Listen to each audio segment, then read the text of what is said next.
ஒன்று கடற்கரை மணல், இல்லை என்றால் வானத்து நட்சத்திரம். ரெண்டு ஒண்ணா இருக்கவே முடியாது.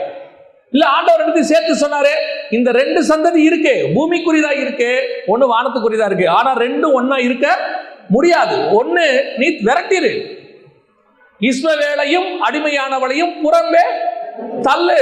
தள்ளாம உங்களுடைய பிரமாணம், உங்களுக்கு வாக்கு தத்தம் நிறைவேறாது, சுதந்திரவாளியாய் மாற முடியாது. அதுதான் பைபிள் தெளிவா சொல்லுது.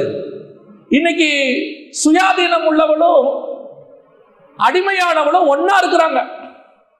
இப்ப ஆண்டவர் சொல்றாரு, சாரால் என்ன சொல்லுகிறாரோ அதன்படி செய். என்ன செய்யணும்? புறம்பே தள்ளு. கர்த்தர் சொன்னாரா நீ புறம்பே சொல்றது தப்புன்னாரா சாராளை பார்த்து? சாரால் செய்தது சரி. ஏன் தெரியுமா? சுதந்திரவாளியோடு கூட அடிமையானவன் இருக்க முடியாது. ஆவிக்கும் மாம்சத்துக்கும் சம்பந்தம் ஏது? இருளுக்கும் ஒளிக்கும்